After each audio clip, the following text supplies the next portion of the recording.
Olá! Mais uma importante entrevista para o canal do servidor. Estou aqui ao lado da professora Lenita, que é minha companheira, minha amiga, e que vai contribuir conosco num importante debate. Um debate que se criou em torno de uma chamada ideologia de gênero.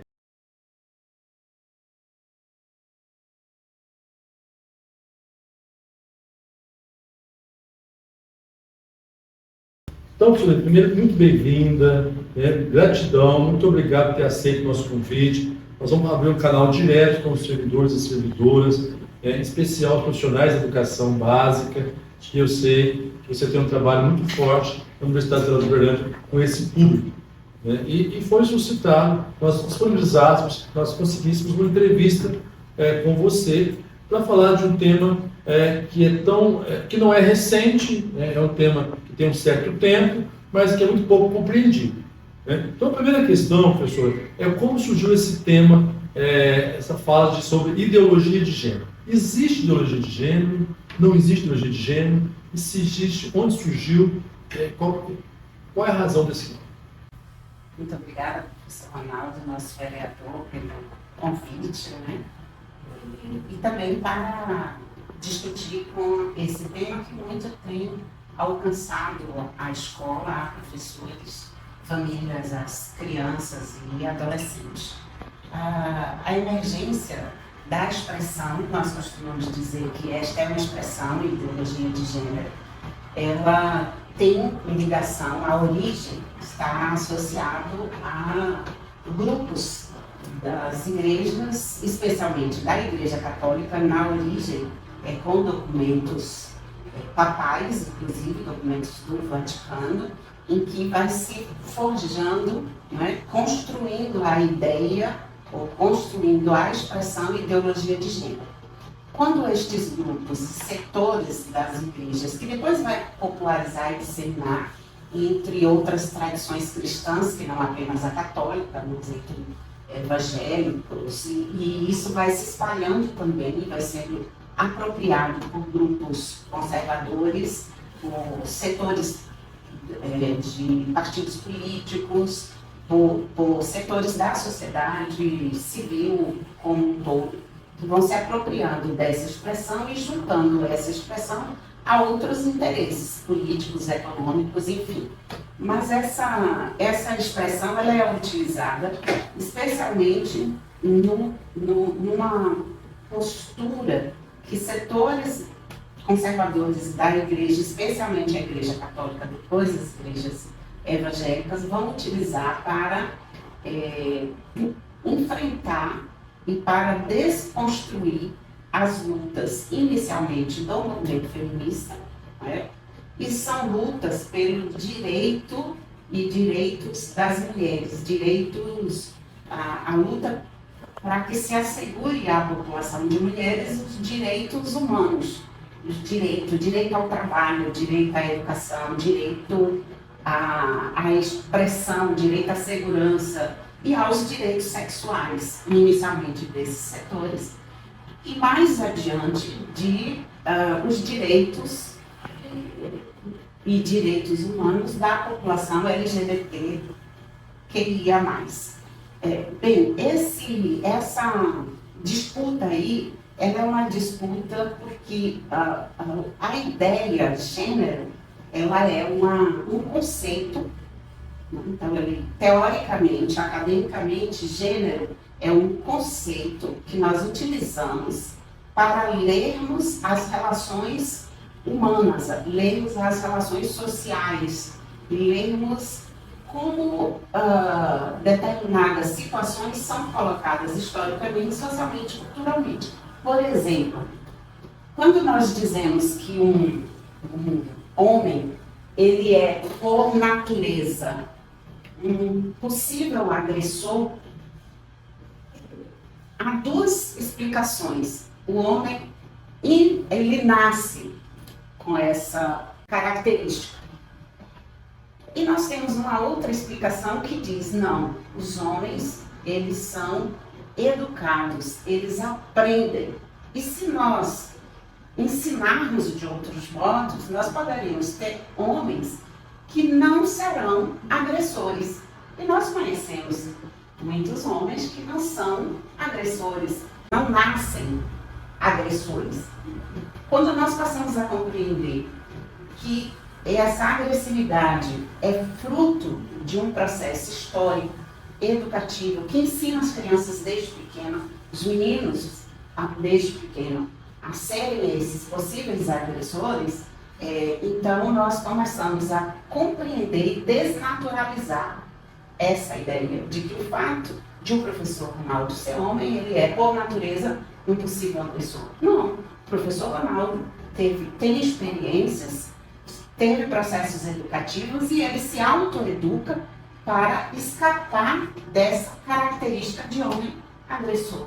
Isso vale para as mulheres. Então, por que um homem bate numa mulher? Porque ela nasceu pronta para apanhar? Não. Então, as estudiosas feministas, isso é conhecimento, professor Ronaldo, não é, isso é pesquisa. Então, ao começarmos a observar, analisar, acompanhar grupo de crianças, grupo de mulheres, para vermos essas relações, aquilo que as instituições sociais de cada época exigem de um homem, exige de uma mulher, nós estamos observando que, na verdade, muita coisa que se dizia que é da natureza, na verdade são construções sociais. Construções sociais significa dizer a família educa de uma determinada maneira que vai construindo, junto com as relações sociais, com a escola, construindo modelos sobre os quais as pessoas vão respondendo, atendendo. Mas há pessoas também que diferem, que negam esse modo de existência. Isso vale, um outro exemplo simples, é dizer assim, negros são pessoas sem inteligência. Houve um momento da história em que isso foi afirmado e confirmado. Há muitas pessoas que hoje em dia ainda dizem negros são pessoas sem inteligência. Mas o que nós vamos com conhecimento dizendo? Não. Dizer que negros são pessoas sem inteligência é ser racista. Acho que é importante essa informação que você tem agora, porque na verdade as pessoas não falam a verdade, né? O que ocorreu? De fato, os negros eram privados de ter acesso à educação, né? E aí, por não ter esse acesso, já rotulavam ali. Né? Esse é um grande problema. Enquanto professor de educação básica, eu tenho percebido os nossos profissionais, os docentes, sobretudo da rede pública, tanto municipal quanto estadual, um certo receio, um medo de tocar nessa temática tão importante. Porque para os pais, que às vezes são desinformados, eles estão pensando, muitas vezes, até apoiam determinadas legislações que são extremamente perversas com o próprio conhecimento científico, por não entender a diferença de sexo e gênero. Ele está pensando que, de repente, nós estamos dando aula de sexo nas escolas.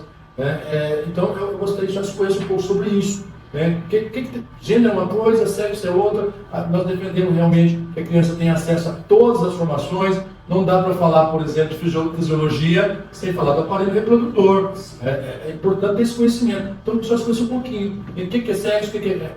Estão tentando confundir os nossos educandos, a sociedade em geral, e vão fazer que elas voltem contra os docentes, dizendo essas questões. As pessoas que defendem e que propagam uma suposta ideologia de gênero são pessoas e grupos, e existem dentre elas estudiosos, pessoas com formação acadêmica. Existem livros produzidos sobre isso, mas são pessoas que vão defender uma visão naturalista, uma visão essencialista. O que isso significa? Significa dizer que só existem dois tipos de humanos, não é? E dois tipos de humanos que são definidos a partir de algumas estruturas biológicas que, ao longo do tempo, foi sendo caracterizado como sexo biológico. Então, há pessoas que nascem com um conjunto de órgãos e outras que nascem com outro conjunto de órgãos. Bom, isso significa dizer que há uma ideia de que humanos só nascem com órgãos sexuais masculinos, aqueles que foram definidos como masculinos, e órgãos sexuais femininos. A biologia, a ciência biológica, até o início do século XX, a gente pode dizer, ou anterior a isso, até meados do século XIX, ao estudar as estruturas de um organismo humano, sem o desenvolvimento tecnológico, sem as lentes que nos permitiam ver para além das estruturas macro, nós poderíamos fazer uma afirmação desse tipo, mas nem tanto. Porque existem, quando eu pego um conjunto de estruturas de um corpo ou de um organismo, isso significa dizer, eu olho como é que eu me alimento. Apresentando um exemplo grosseiro. Então, eu tenho uma boca, tenho os dentes, eu tenho um trato digestório todo, intestino, ânus. A biologia, ela se ocupa de olhar essas estruturas e de dizer a anatomia, a forma, e de dizer como elas funcionam. O organismo humano, ele é composto por um conjunto de estruturas que tem uma relação com a função reprodutiva. A esse conjunto de estruturas, especialmente os órgãos genitais, a genitália externa e interna, daquilo que vai ser dito pela sociedade como homem ou como mulher. A sociedade cria o termo homem, cria o termo mulher. A biologia, as relações sociais históricas, enfim, a biologia caracterizou esse sujeito que tem pênis, testículos, por exemplo, como macho. Essas estruturas reprodutivas, a biologia utiliza a expressão macho para todos os seres vivos. E dentre os seres vivos, inclusive os humanos. Aqueles que reproduzem sexualmente, que apresentam estruturas sexuais diferentes, ela caracterizou masculino, feminino ou macho e fêmea. Então, quando nós falamos de sexo, nós estamos falando, pela ciência, de um conjunto de estruturas, de um conjunto de substâncias, de marcadores, hoje nós podemos falar de genes, de cromossomos, que permitem a configuração ou dizer de um sexo biológico. Mas aí eu quero chamar a atenção de algo que foi convencionado e, em geral, o que nós aprendemos no senso comum é que só existem dois sexos, masculino e feminino. Para a ciência, para a medicina, para a biologia e nas nossas relações cotidianas, não. Há pessoas, professor, que nascem sem nenhum vestígio de órgão, de estrutura sexual ou genital. Qualquer pessoa pode recorrer. São as pessoas que são caracterizadas pela ciência como constituintes. Ele tem um corpo, mas este corpo é como um corpo de boneca, não apresenta o boneco, não apresenta nada que marque a estrutura do órgão genital. Então, isso é uma condição chamada de agenesia. Existem pessoas que têm órgãos ambíguos, então ela pode ter uma estrutura de pênis externamente, mas internamente ela apresentar útero e ovário. E há pessoas que vão apresentar algumas diferenças nos cromossomos. Nós aprendemos que os humanos só podem ser XX se mulher, XY se homem. Mas existem pessoas que são XXY. Interessante. Então, essas pessoas são homens ou mulheres? Para a biologia, nem homens, nem mulheres. E essas pessoas, elas existem em uma quantidade muito maior do que nós imaginamos. Essa condição, e nós podemos dizer, dentre as múltiplas possibilidades de existir na natureza, de nascer dessa maneira, nós temos 1/3 da população mundial. Então, nós estamos falando de um número grande de pessoas que, mesmo do ponto de vista orgânico, biológico, não cabe dizermos apenas macho e fêmea. Agora, professor Ronaldo, essas pessoas estão entre nós. Quais são os direitos que essas pessoas podem ter?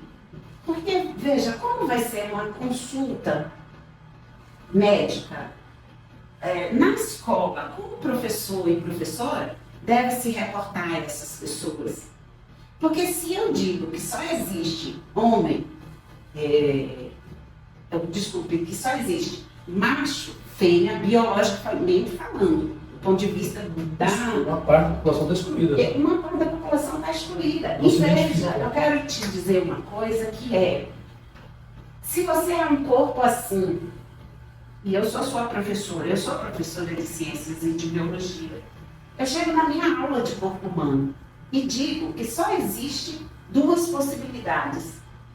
O que eu crio na cabeça de uma criança, de um adolescente, que não é nenhum nem outro. Não existe. E eu não estou falando de gênero, professor Ronaldo. Eu estou falando da estrutura biológica, estou falando de sexo, da definição pelo sexo biológico, pelas estruturas orgânicas que uma pessoa pode apresentar ou não. Eu vou lidar com uma pessoa que tem a trissomia, que ela seja, ao invés de XX ou de XY, ela apresenta cromossomos sexuais X, X e Y. Mas nas aulas, na escola, para o pai, para a mãe, na novela, nos filmes, na sociedade em geral, só aparece XX ou XY. Eu estou falando com um terço da população do mundo. O que essa pessoa é? Acho que é importante o debate que o senhor deputado aqui agora, até que nós estamos vendo esse processo. O presidente dos Estados Unidos acabou de dar uma declaração dizendo que só existe homem e mulher, macho e fêmea. Um absurdo. Né? Um absurdo. E tem uma questão também, professor, que eu acho que é fundamental.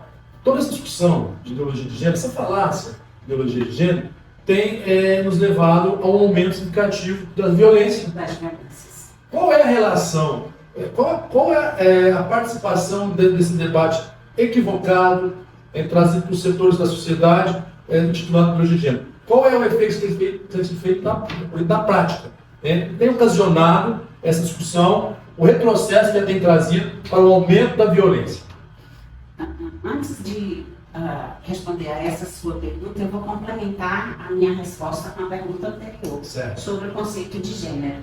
Então, o gênero ele é um conceito, uma categoria que é criada por estudiosos, especialmente, começa a emergir na década de 90, mas já nos anos 40, médicos e psicólogos faziam uso do termo gênero para se reportar a essas pessoas que apresentam configurações XXY, por exemplo, ou que apresentam uma genitália ambígua. Isso significa dizer, tem estruturas masculinas e tem estruturas femininas.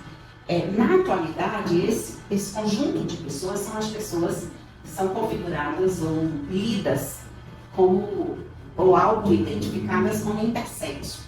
São os antigos, e as antigas hermafroditas. No senso comum, a gente conhece mais pelo termo hermafrodita. Mas a hermafrodita é um conceito biológico que diz de um corpo que tem capacidade de autorreprodução. Isso não se aplica a humanos. Então, a terminologia médica e biomédica constrói o conceito intersexo. As pessoas intersexo existem, elas são uma realidade. E elas podem estar entre nós. Do ponto de vista biológico, tem essa ambiguidade.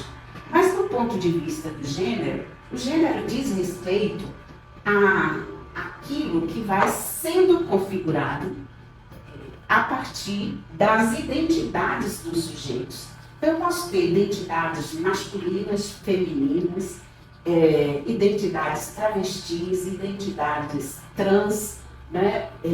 Identidades muito diversas, porque tem a ver com, não apenas com a biologia, mas ele tem a ver com aquilo que o sujeito deseja expressar, o modo como ele deseja existir. Então, eu posso existir numa configuração em que eu tenho uma estrutura genital que a medicina diz é fêmea e desejar existir mulher. Ok. Eu posso ter uma estrutura genital que a medicina diz fêmea e desejar existir homem, ok também. Então não há uma única forma de existir como humano. Os humanos são múltiplos nesse desejo da expressão e do modo como se sente, se reconhece, se identificam. É essa busca pelo entendimento de quem são os humanos e como eles existem, eles e elas existem. Então há pessoas que não expressam nenhum desejo interno de existir nem homem nem mulher. Essas pessoas têm o mesmo direito de existência, de vida e de garantia de direitos que a nossa Constituição diz. Todos têm direitos, todos são sujeitos, todos são cidadãos, independente de raça, de classe, de gênero e de sexo. Esse é o ponto de partida nosso, como pessoas que lidamos com os valores democráticos. Não é? E nesse sentido, a expressão ideologia de gênero, quando ele é utilizado por grupos que nos dizem que quem está fora da configuração homem ou mulher está errado, é monstruoso. Não, né? Então, o que ela produz? Ela produz medo, ela produz aumento da violência, ampliação da violência contra setores, ela produz uma espécie de guerra. E utilizando-se, o que é mais sério, utilizando-se da desinformação e produzindo ideias contrárias ao que os estudiosos e as estudiosas de gênero feministas propõem. O que nós propomos? Que nós sejamos capazes, e a escola seja capaz de apresentar os argumentos, as verdades, todas elas, sobre como o humano se constitui humano. E não há uma única maneira do humano se constituir humano. Há múltiplas maneiras. Olha, o que explica que eu seja uma pessoa que seja de matriz religiosa afro-brasileira, ou seja cristã, ou não tenha nenhuma expressão religiosa? É algo muito interno. É muito individual. É muito individual. E nós temos que respeitar essa marca que é do sujeito. E num Estado democrático, numa escola democrática, tudo que eu reduzo a uma única verdade, eu estou produzindo violência sobre os outros. É até importante esse ponto. A temática é muito importante. Recentemente, nós tivemos aqui nessa casa, na Câmara Municipal de Uberlândia, uma lei chamada Ideologia de Gênero, que na prática tinha como rumo punir o profissional da educação, o professor que comentasse ou que fizesse algum debate, alguma discussão de temas relacionados à sexualidade, questões que são muito caras para nós. Muito ligado a determinados setores das igrejas, as igrejas evangélicas, mesmo católicas, dizendo que os profissionais da educação estavam doutrinando os meninos e estavam transformando os meninos em homossexuais. Como se nós tivéssemos uma varinha mágica, pelo passado nós, você vai ser homem hétero, mulher hétero, você vai ser homossexual, você vai ser lésbica, você vai ser gay, usando essas expressões realmente, como se a professora estivesse induzindo os seus educandos a tomar uma posição. Por isso é uma aberração que a quantidade de homossexuais estava aumentando significativamente por conta que está se ensinando nas escolas. E aí você vê um profissional amordaçado, um profissional com medo de tocar em algumas temáticas, e os professores de geografia querem me proibir de discutir ditadura militar, discutir regimes totalitários, da mesma forma que o professor de ciência discutir o aparelho reprodutor, que está lá nos PCN, Isso, de certa forma, aprofunda até o abismo existente, né? A escola pública não toca em conteúdos indispensáveis e importantes, até para seguir na vida estudantil, usando essa questão de ideologia de gênero. A quem interessa silenciar, calar as professoras e os professores? Olha, aqui interessa a grupos neoconservadores que desejam manter todas as pessoas e a população, e isso é muito sério, porque é manter uma população que representa o futuro dessa cidade, desse país, desta nação, do mundo, repetindo práticas violentas. O que eu quero dizer com isso? Que ao se propagar e ao se formular uma legislação que impede o professor de dizer sobre o sujeito humano, eu estou produzindo uma legislação que impede o professor de ser professor. Portanto, eu estou matando uma profissão. Não é um profissional. Eu estou matando uma profissão. A profissão docente, ela tem a tarefa. Nós somos profissionais e nos nossos momentos de formatura, nós juramos ao povo brasileiro que colocaremos em funcionamento uma prática que é a prática da docência, que é de ensinar. Não é ensinar qualquer coisa. Não é ensinar o que a família ensina. Nós temos um compromisso com a verdade, não uma só, mas as verdades das ciências. Você, como professor de geografia, eu, como professora de ciências e biologia, não vamos para a sala de aula para dizer a geografia que está na nossa cabeça. Nós vamos lá para apresentar a geografia dos geógrafos. Nós vamos lá para apresentar a relação da geografia dos geógrafos com o cotidiano da vida. Nós vamos lá para mostrar às crianças como um cientista, como um geógrafo, como um biólogo, como um sociólogo, como um filósofo produz conhecimento. Veja, se eu coloco a legislação que felizmente foi revogada, e nós sabíamos, com ponto de partida, que ela era inconstitucional. A sua ação como presidente do sindicato e a resposta da justiça mostra a inconstitucionalidade. Nós sabíamos a priori. Desconfio que até mesmo quem propôs sabia que era inconstitucional. Por que inconstitucional?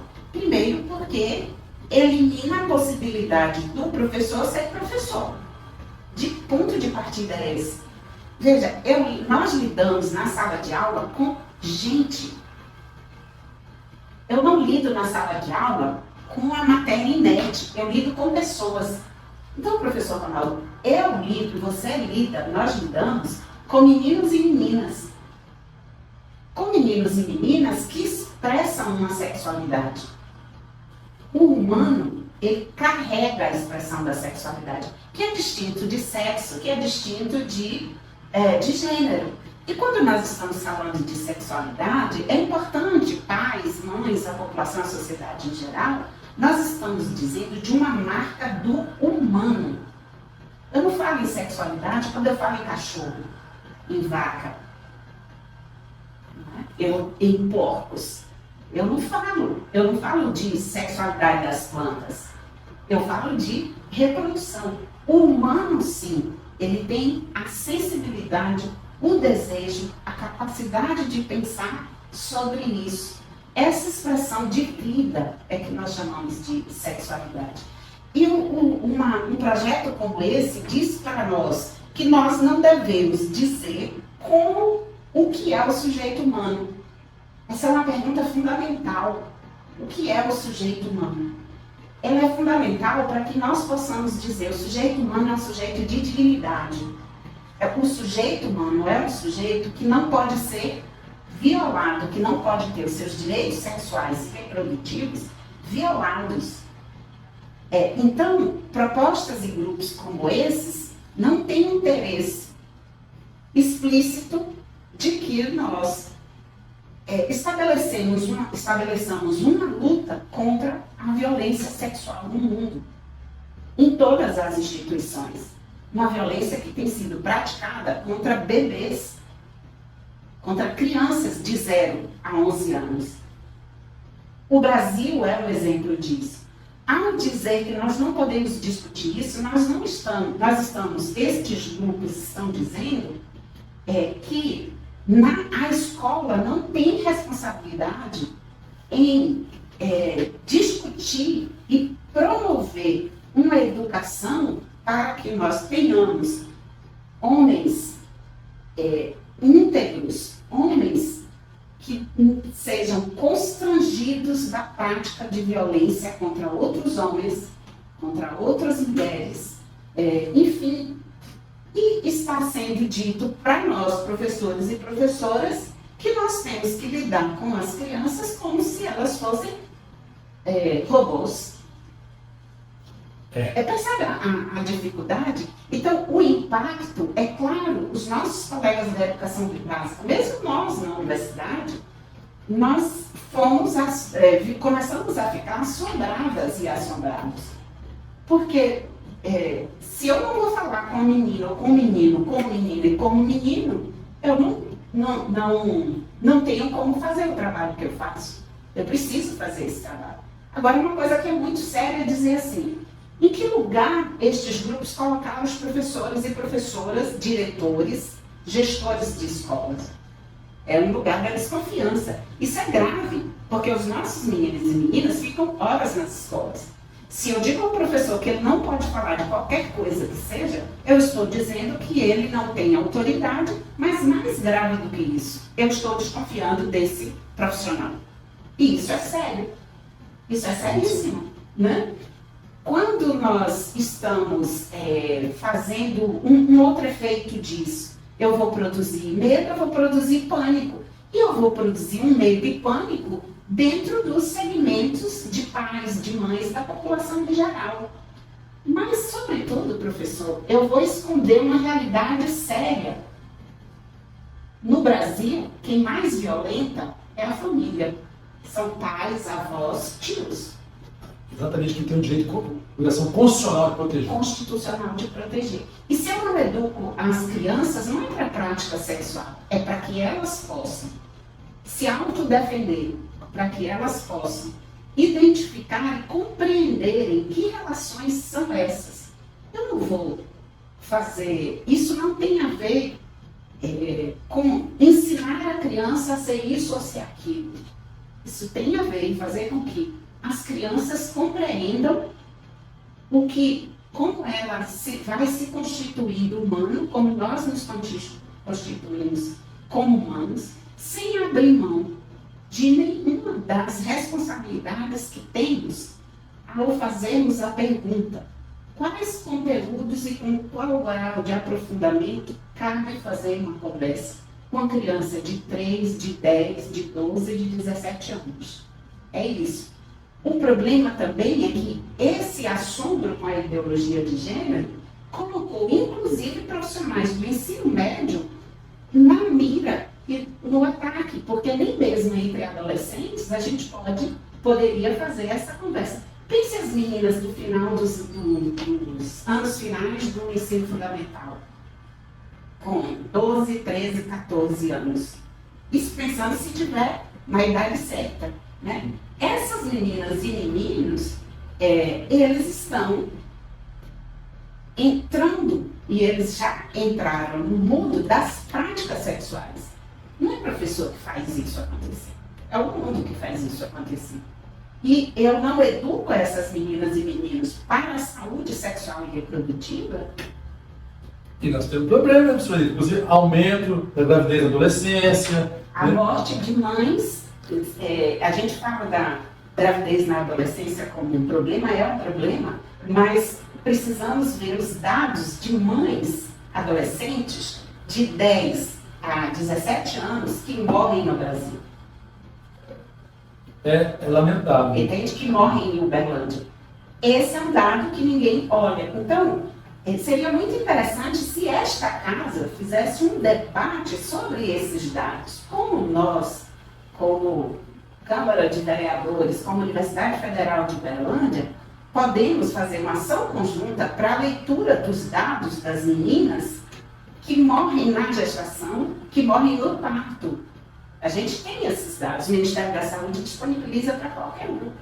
Que nós olhemos para a violência sexual praticada. Então, é isso que a gente precisa enfrentar. Nós não precisamos ter medo do sexo, nós não precisamos ter medo da sexualidade, nós não precisamos ter medo das expressões de gênero. Nós precisamos ter medo, sim, da produção de pessoas que praticam violências. Isso a gente precisa ter medo, né? Mas temos que ter coragem de fazer o enfrentamento. Eu acho que fundamental o que tocou agora. Essa casa, que é uma casa de leis, tem que se preocupar não em fazer projetos inconstitucionais, que na verdade é um malefício da sociedade, mas propor solução dos problemas reais que existem aí e que afligem as nossas crianças, adolescentes, a população de maneira geral. Eu costumo dizer muito, professor Lenito, que na verdade nós, profissionais da educação, somos qualificados para isso. A gente passou pela universidade, estudou muito tempo para poder ter o melhor preparo para lidar com essas temáticas em sala de aula. Isso até me aborrece, de certa forma, que eu, enquanto professor, eu não posso chegar no hospital e dizer ao médico o que ele tem que fazer, ou prescrever qualquer medicamento. Eu não posso lá chegar no cirurgião dentista, no consultório odontológico, e extrair um dente, ou falar, faz aquilo. Porque a pessoa tem que ser profissional naquela área, tem que ser estudado para aquilo. Mas, lamentavelmente, na educação, quem é alheio às escolas, quem é alheio à sala de aula, se acha o direito da palpite, de dizer o que você tem que fazer em sala de aula. Eu acho, para dar palpite, tem que estudar. Né? Nós defendemos a ciência. Tem que estudar, se qualificar, e aí sim, você até pode opinar. Né? Mas enquanto alheio a esse processo todo, não tem nenhum conhecimento, baseado às vezes em fake news que andam circulando muito, é um desserviço. Nós estamos vendo aumentar doenças que já estavam erradicadas, voltando, por falta desse desserviço. Né? Então, primeiro, dizer aqui que nós, profissionais de educação, nós temos um compromisso, um juramento, né? É um juramento com a ética, é um juramento com a ciência, acima de tudo. Então, tudo que nós fazemos em sala de aula é pautado em ciência, não é da nossa cabeça. Bem disse aqui, eu não dou a geografia do Ronaldo, da cabeça do Ronaldo, mas aquela discutida, debatida com geógrafo, é aquela que realmente tem embasamento científico. Né? Nós efetivamente defendemos a ciência.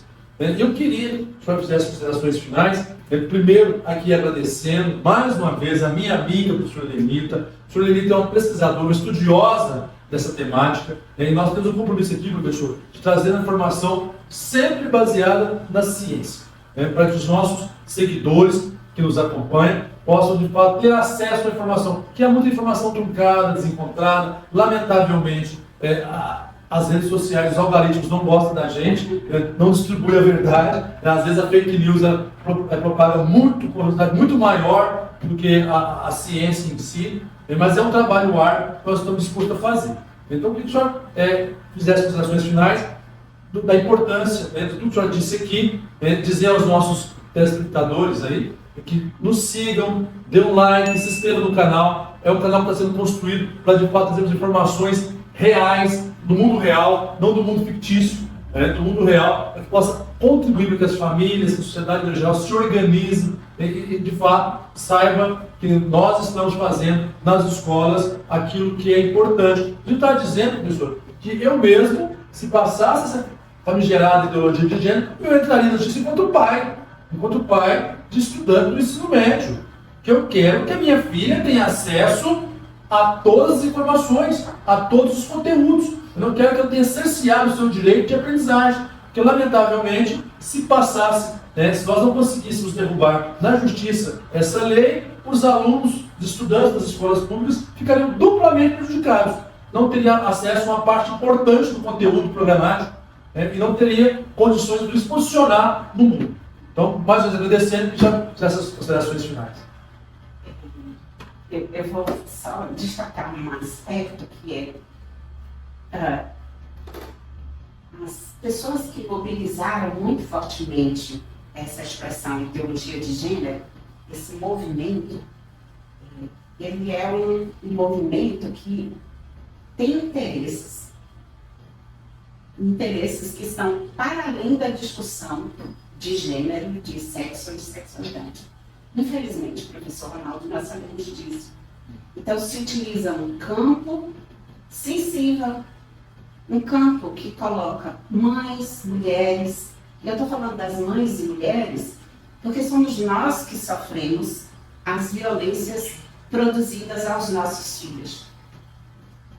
Nós somos as que não abandonamos os nossos filhos na maioria dos casos. Não quer dizer que os homens abandonem, mas se nós fizermos um levantamento do número de mulheres que abandonaram os filhos e do número de homens que abandonaram os filhos, nós sabemos que o número de homens no Brasil que abandonam os filhos, ele é muito maior do que das mulheres. Então somos nós as mulheres que vivemos a dor de um filho ou uma filha agredida pelo vizinho, pela escola, na rua, porque ele expressa uma identidade de gênero ou de orientação sexual diversa. Eu compreendo muito o medo das mães, das avós, mas nós temos, como sociedade democrática que somos, nós temos que produzir projetos para que nenhuma pessoa seja agredida porque ela expressa uma diferença da média. Entende? Então eu preciso pensar em como é que eu vou dar sustentação para essa mãe que com um filho trans ou homossexual ou intersexo sai de casa, ela não tem certeza que ele volta. Então nós temos que discutir como é que essa sociedade pode ser acolhedora e como nós podemos eliminar essas marcas de produção de pessoas violentas. Professor Ronaldo, nós temos que debater como é que homens adultos são forjados e produzidos para atentar contra o corpo de meninas pequenas, de meninos pequenos. Quando é que nós vamos acalmar o coração das mães, dos pais, das famílias, em ter que deixar o filho em casa para trabalhar e ela sair sossegada, sem nenhuma preocupação de que vai ocorrer uma violência sexual ali com o filho ou filha dela? É nisso que nós precisamos pensar. Nós temos muitas mulheres, muitas mães, muitas famílias, muitas avós que ficam apavoradas, porque elas têm que sair para sustentar a casa, elas deixam seus filhos e filhas e elas temem. O que uma mulher teme? Não é só o assalto. A gente teme que, além de assalto, a prática de violência sexual aconteça. Se essa pessoa expressa uma identidade de gênero diversa, do binário, daquilo que estes grupos dizem que é o único que existe, o que esse movimento faz? Crescer a onda de ódio a homossexuais, lésbicas, bissexuais, travestis e transexuais. Então, como agentes públicos, nós não podemos aceitar que outro agente público ou que uma instituição ela promova esse tipo de ação e grupos de instituições promovam esses tipos de ações para obter votos, por exemplo. Entende? Então, eu não posso utilizar isso é grave, isso é muito sério, que eu utilize do medo que pais de famílias, que mães de famílias têm pela vida, pela perda da vida de seus entes queridos, eu mobilizo isso em benefícios de campanhas eleitorais, como nós vimos acontecer no Brasil e vimos acontecer agora recentemente em outros lugares do mundo, Estados Unidos, Venezuela, Colômbia, Peru, são vários lugares no mundo que têm utilizado disso e penso que nós não podemos dizer